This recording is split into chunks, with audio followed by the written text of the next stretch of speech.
Castle before move 10. It's one of the first rules you're taught as a chess player, and it's good most of the time. But there are 4 situations where castling is bad and can lose you the game. I've messed this up plenty, and I'm here to save you from the same mistakes. In this video, I'll show you those 4 traps with easy examples. Alright, let's talk about why castling is so good in chess. When you start a game, your king sits in the middle on e1, wide open to attacks. That's risky. Your opponent's pieces, like their queen or bishop, can target it easily. Castling fixes this. It moves your king 2 squares to the side where it's protected by a wall of pawns. Plus, castling brings your rook from the corner to the center. Your rook can now attack or defend along open files.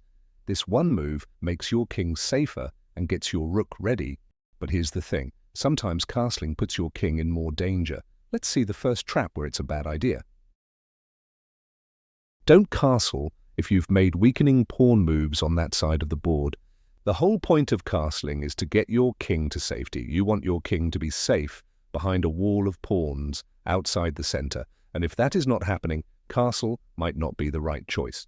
For example, if white now plays g3, which is a really bad move in this position, and then he decides to castle, that would be a big mistake because the light-squared weaknesses white created can be punished by black easily, and white is losing right away, because when white moved this pawn forward, it created the weakness on these 2 square that were not there before. Black wouldn't have the chance of punishing white if g3 wasn't there. But g3 is just one example. Pushing the f-pawn can weaken the a2 to g1 diagonal. h3 is mostly fine, but in some positions it can become a hook for black to attack. But if you are going to move a pawn forward, this is usually the best option. And towards the end of the game, you wouldn't have to worry about back rank mate. So if you do want to castle, and the h-pawn is moved up 1 square, it is probably okay most of the time, but just be a bit more cautious.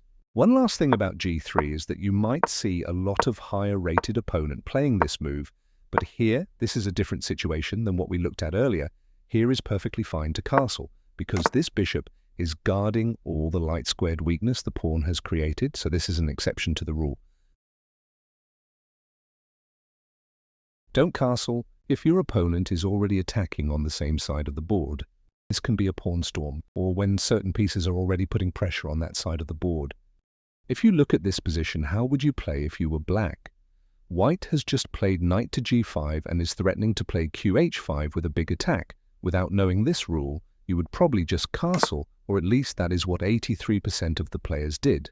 And that is a very bad choice, or in fact, a losing mistake. Here white can throw queen d3, threatening a discover attack that cannot be prevented, and basically, this is over. Having said that, black's position was totally fine. They just have to take the e5 pawn, and there is not much to worry about. Another example is when black here can create a pawn storm. There are very obvious ways to see this coming.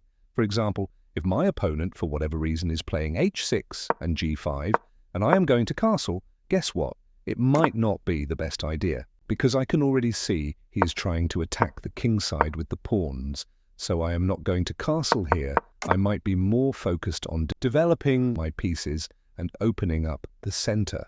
Pay attention to pawn storms.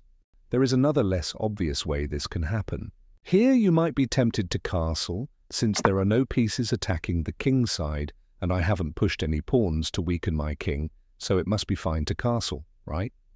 But if you castle here, black is going to play h6, and white has to move his bishop, then black plays g5, white has to move his bishop again, and something like g4 can be really dangerous for white. What I want you to see is, look at how many pawn moves black has gotten towards white's king thanks to that bishop. So instead of castling, I will wait a move or 2 to see what black does. I am going to play knight d2, and maybe black will play knight f6. Now I can castle, because after h6, I will now have the option to trade and save a tempo for counterattacks. And if they take back, black can still get the pawn storm, but we will be going to have counterattack on the center, or just have time to defend.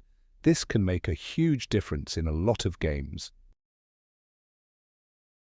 The third situation where you don't want to castle is if your king is perfectly fine in the center.